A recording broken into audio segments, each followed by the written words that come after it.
Our movie's done! And the second that she reached out, we started documenting, beginning with a screenshot. Wake up. Elisa, wake up.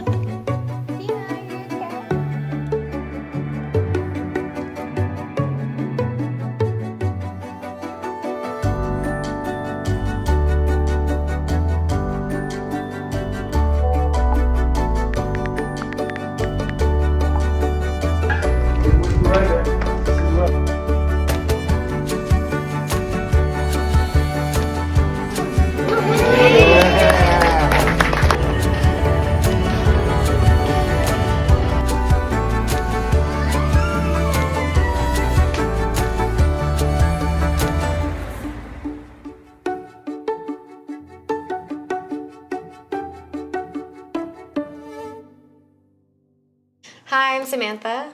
I'm Anais, and it's been 10 years since we met, so we thought we'd come and talk a little bit about what's been going on for the past 10 years and where we're at now.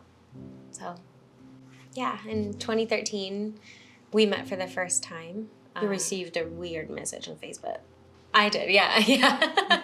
A very bizarre message on Facebook. And we reunited in London and we filmed the whole thing. And then in 2015, we released a documentary. And that was really fun. We got to spend a lot of time together and get to know each other throughout those years. And then Both in LA, London, LA, Korea. And then 2018, what happened? 2018, I got married in Italy. You guys all came from America. Yeah, the whole family came. The whole family. Both your brothers, your mom and your dad. You even came to our mini moon in Venice. Yeah. That was very nice of you. We definitely crashed on Ace's mini moon. All of us. Or her honeymoon, I guess. Well, no, it wasn't your honeymoon. It was your mini moon. It was our mini moon. And it was meant to be spent with family anyway. Yeah. So that was very fun. That was very fun. That was super fun. And then, well, we all got through COVID that started 2020, like end of 2019, Yeah. 2020.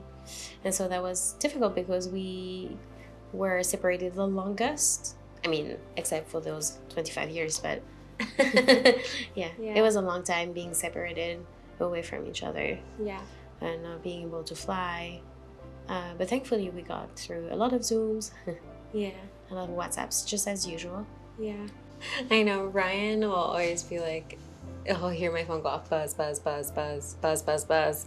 And then he goes, I guess your sister's awake because she's texting you. So I married our co-director and cinematographer, Ryan. So we met on the documentary. I hired him. And then we also fell in love at the same time. My sister and I kind of met. And you got married almost 10 years after you first met. Yeah, 9 years? Yeah, we got married 9 years after, so we're still together, and he doesn't have a choice, you know? He just has to Had go to with it. adopt your twin sister. Yeah, I think Ryan still thinks it's weird, though. It is weird. I still He think it's weird. Oh, wait, so also in 2020, what happened? My first son was born. Yeah. It was hard. It was during COVID too. I had to stay at the hospital for like at least 5 or 6 days. So it was long. You're not, you haven't had a kid before, so you're not accustomed to having a baby. You don't really know what to do with a baby. You're like, hi, nice to meet you. I'm your mom, and you're my baby. So yes, it was weird. It was difficult. The only thing I wanted more than anything else was to get home. So the baby could be with his dad. I wish I could have our whole family could have seen the baby, but it was a little scary too because of the restrictions. We're not really allowed to travel anymore, so we knew it would be difficult for you to actually come visit and meet your nephew. Yeah, I wanted to come. In a really selfish way for me, I was like, this is like a dry run. I can see what happens during birth. I get to watch my sister do this. And then also we did just video call though. Yeah. I was having contractions and I remember I was in all of pain. I just laughed and hung up. It was weird. I don't know what people must have thought in the next room. Except I go, is she really just FaceTiming someone while she's having contractions on her own in her bedroom? Oh, and I felt really special because I think you took your. Did you take your pregnancy test early? I remember you were like, I don't know what's happening. You're shit. I'm pregnant. And then like You definitely knew before my husband. That made him really mad. For our second son, I had to wait. You were not the first one to know because that was a problem. Yes. You definitely knew second. Oopsies. Oopsie. And you were also the first person who knew I was pregnant because Before Ryan? oh yeah. Yay! Because I had work really early that morning. You were the first one to know because I had just peed on the stick and I was still in the bathroom and I didn't want to open the door to wake up Ryan. And then I finally went out. I was like, Ryan, I'm pregnant. And he's just like, oh shit. And then kind of like was slowly waking up. And I think he actually went back to sleep for an hour. And then he woke up and everything kind of like happened after that. Okay. But yeah. So that's actually crazy too because 10 years after we met and Ryan and I met, now we're having our baby. A new addition to the family. Yeah, that's a nice anniversary gift, I think, for us. Yes. For everybody. That's really nice. And it's going to be... Person? Wait, what? Yeah. A girl? Oh, or yeah, boy? yeah, it's going to be a girl. Have you seen not the cat? It's like, an alien, I don't know. It's going to be a girl. Well, who knows? We don't know that. I don't know. Stupid. Were you ever scared to have twins? Yes, I was. Now that I'm advanced maternal age, everything kind of is sped up in the testing process for my pregnancy. So I think at 8 weeks, I had my first doctor's appointment, and it was kind of early to hear a heartbeat, I think, but I was very nervous about their Double heartbeat. being two. Yeah, I think. But then I thought, oh, it would actually kind of be cool because we could be one and done. But then realizing that there would be two of everything sounded really hard as well. Like, 2 car seats, to this, to that. But I think for a second I thought, oh, Anais has 2 boys. What if I have twin girls? Like how trippy that would be. And It would be trippy. yeah, Well, it would be weird. You never know what could happen after. So. Yeah. In 2020, when you were having your son in the hospital and you were in the hospital for the first time, did it ever occur to you that you had become a birth mother? Yeah, that was a difficult time actually because I was all on my own and I probably thought, wow, this is probably what our birth mother... we don't exactly know the different elements that led us to be separated, but I guess I definitely realized how hard it must have been for our birth mother to have to let go of twin girls. It's just someone that I've been with you for a few months, constantly with you, and suddenly, yeah, you have to let them go. So it must have been really hard for her. I think when you were texting me from the hospital and letting me know about all that stuff, I think that was the first time I guess I realized like, oh, right, I'm becoming a birth mother, or I will eventually become a birth mother. And like, it was something that I never even considered or even thought about. And then all of a sudden it hit me like, oh, I'm going to be becoming a birth mother. And then like, now that I'm pregnant, it's like, oh, okay. Well, when I give birth, What's going to happen? yeah, what's going to happen? Or just that moment of being like, oh, is this a grieving, like happy moment, but grieving? That definitely came to my mind when I gave birth. That we got separated, that I suddenly had to become a birth mother and was about to be a mother. When you had mentioned that, I was like, oh, whoa, that's weird. And Did then, shut off in your mind.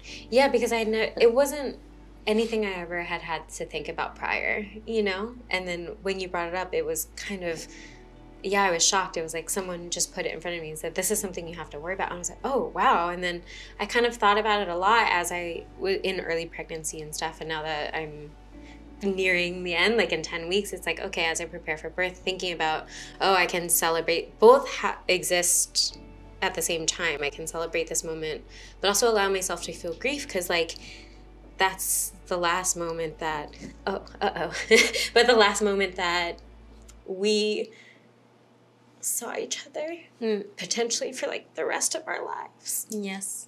It was just 25 years, don't worry. But that's like crazy to think like, oh, that's the moment of birth. Like, and I guess I fear sometimes like, oh, everyone expects you to, oh, this is going to be the happiest moment of your life. But what if it's not? You know, when you give birth? Oh, because yeah, what if you're- postpartum is not great. That's a lie. You're like, it's not great. That's not great. You're going to cry. You have a lot of emotions anyway. Yeah. A lot of hormones. So I think it's not a great mix in general.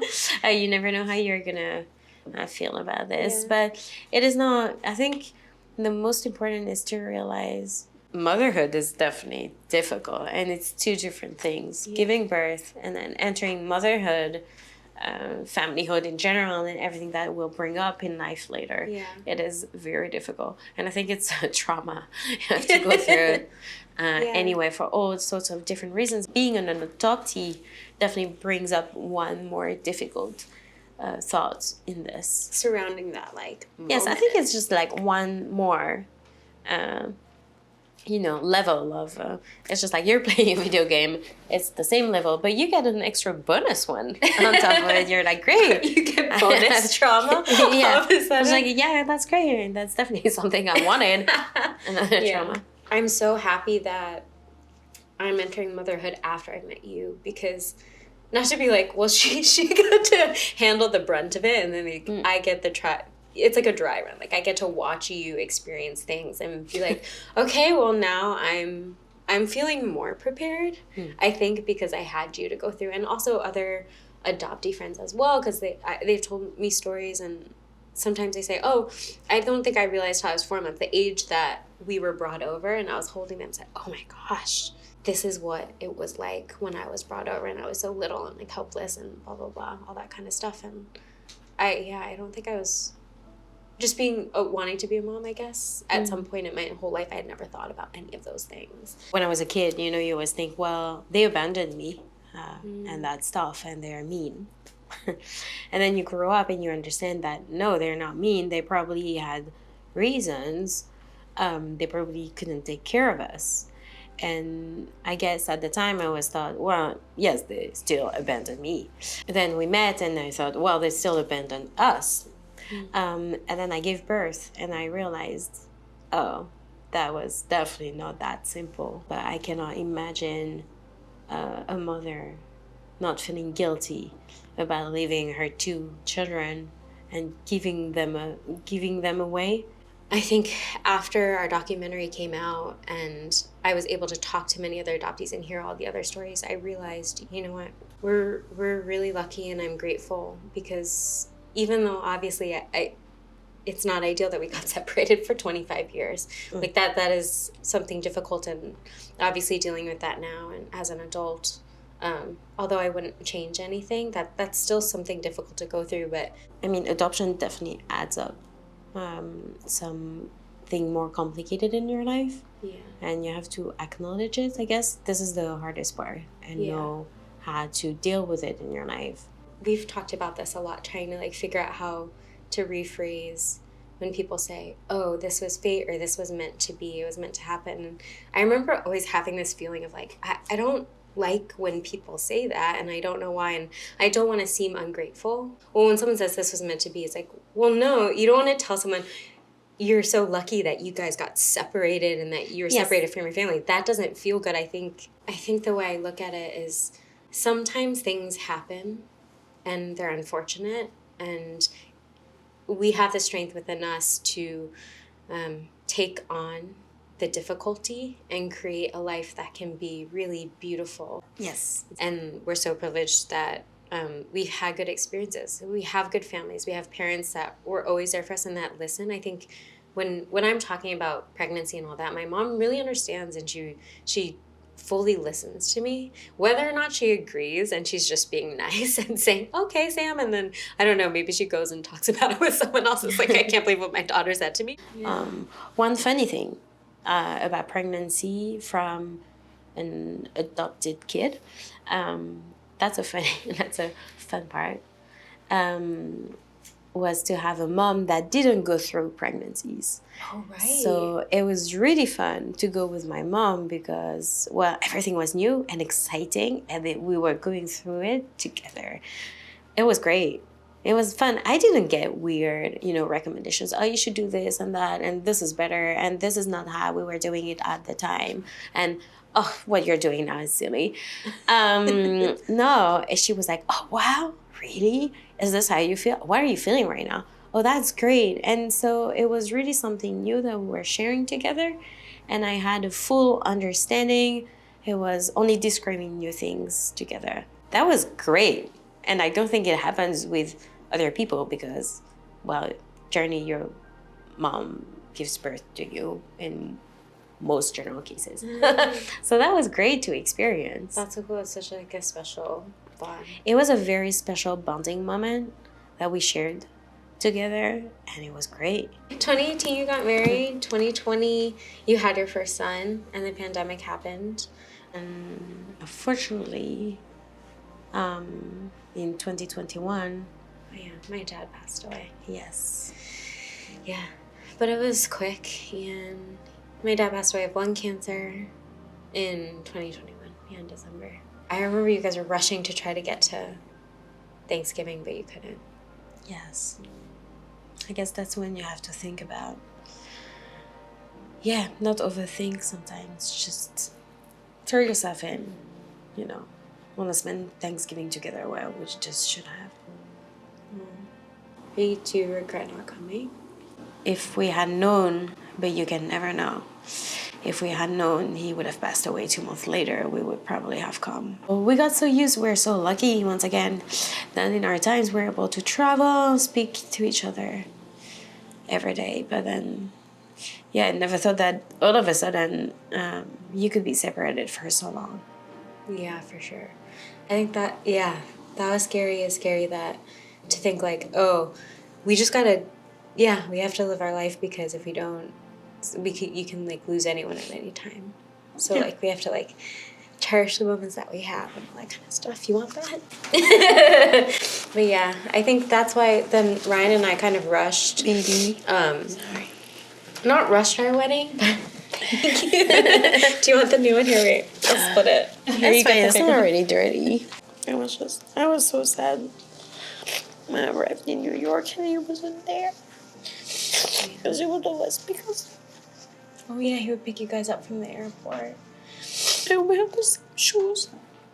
Oh yeah, you guys were wearing Vans and then you guys had the same shoes. I know, and it was always football season too, and he really loved that.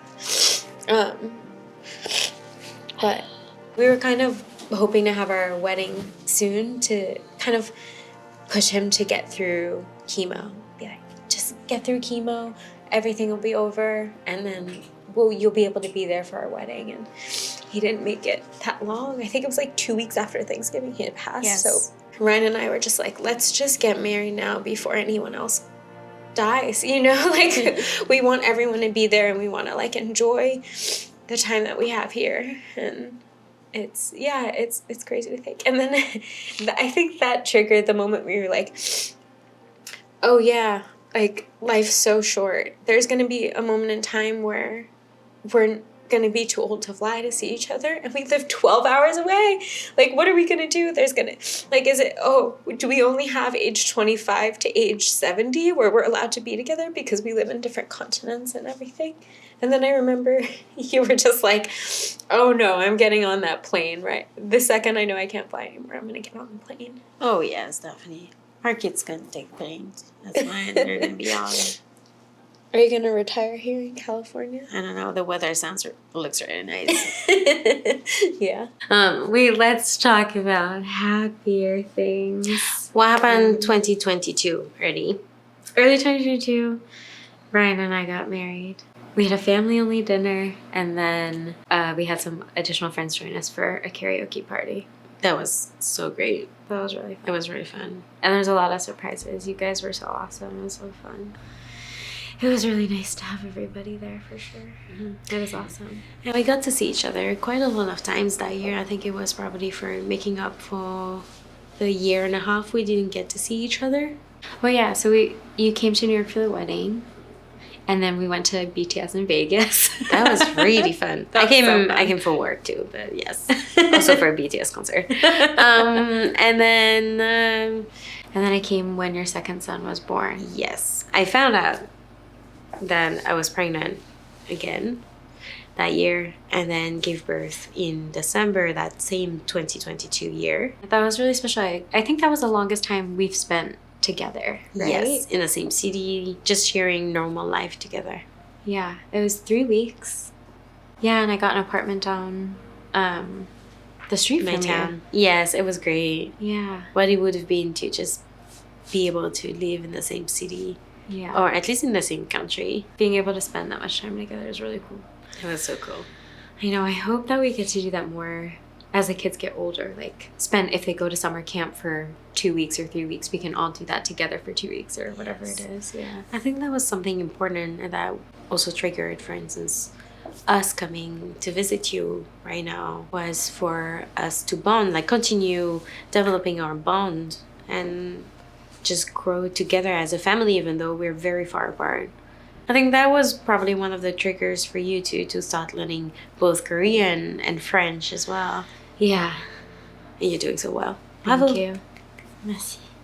Well, during the pandemic, I was like, you know what? What am I going to do? I beat Zelda. I discovered BTS. I should probably learn French. I started French, and I think like 6 months later, I was like, I guess I'll start learning Korean now too. So yeah. People ask me this all the time. Like, when you speak to Anis, do you speak in French or English? And I say, or like, well, you're learning French. You're so lucky that your sister speaks it, so you can speak together. I was like, right, but yeah, we're lazy, so we take the English. I hope that by the time my daughter's born, I'll be able to speak to her in French, because then hopefully she'll be able to understand French as well as Otto understands English, and then they can hopefully communicate in both languages. They will be able to communicate. And also, she'll come to our place.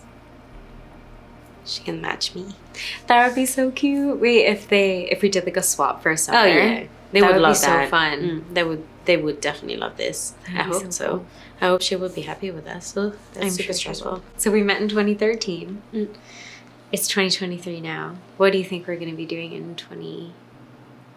2033? I don't know what we'll be doing. I hope we'll be able to have seen each other a lot. Maybe we'll be on a trip. Oh yeah, for our 20-year anniversary, where do you want to go? That would be fun. Probably Korea. Korea. I think that would be great with the kids as well. If you could go back and give yourself advice, your younger self 10 years ago, what would you say? Yeah, I would definitely push my younger self to make quicker decisions. Like Probably. Just like, well, you want to do this, you're able to do it, just do it. Just Oh. hop on a plane, go visit your family, for instance, if you're able to. And then, yeah, probably this. And then 10 years from now, if you could say something to your future self in 10 years, what would you say? Probably eat healthy, because diabetes is probably genetics. What? No, because we have gestational diabetes. And this probably means that we're going to be diabetic. Dear future self, I hope you're healthy. Yeah. Dear future self, don't go crazy on the sugar. That's so funny. What would you tell your younger self? Tell my younger self.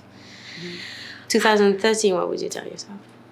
I think looking back, I would ask myself to be more mindful of other people's experiences, maybe. Like younger Sam, educate yourself more on other people's experiences, because I think I was a little bit too optimistic sometimes, and I think having a wider understanding of everyone's experiences, I think would have benefited me a lot. And now, what would you tell your older self in 2033? I think I would say, Sam, I hope that you're still as happy as you are now, and that you're still cherishing all the time that you have together, because life is short. And I hope that everyone I still love is still with me. Maybe we'll have the chance of having new people in our lives too. Oh, yeah. Then 10 years from now, maybe we'll have connected with more family too. Another one of the questions people always ask us is, have we been able to connect with our birth family any further or not? So yes, we haven't been able to connect with more a birth family so far. We have not. We have not. Yeah. But it might be we'll see later what life brings us. Maybe we'll be able to meet more Yeah. birth family. Maybe we will know more the different conditions that led us to be adopted on 2 different continents. Yeah. Do you think that your like views about meeting birth family, do you think that changes? Or like if someone tomorrow was like, we found them. So now I think that if I was given the opportunity to meet a birth family, any person from a birth family, I think I would need a little bit of time to know if I'm ready or not for meeting them. And once I know, then probably, I mean, the answer will probably yes, I'm ready, but I will be more confident in giving myself time to go through the different steps of actually meeting birth family. Almost becoming a birth mother, do you think you would be ready to meet some birth family? I don't know. I think if you asked me tomorrow, the answer would be different. I'll just never be ready for that. So I think if the opportunity ever comes to us where we are able to meet anyone from our birth family or to know a little bit more about what our circumstances were, I think I would probably take the opportunity to do that, to explore it. Still understanding that it might not be happy and we might not like the answers that we get. But I think I would explore it knowing that it might not be exactly what we had wanted. Sometimes adoptees talk about adoption like, okay, think about this as you have a house and there's a room in your house that's locked and you don't have the key. Would you want to know what's inside? And I think for some people, they really would.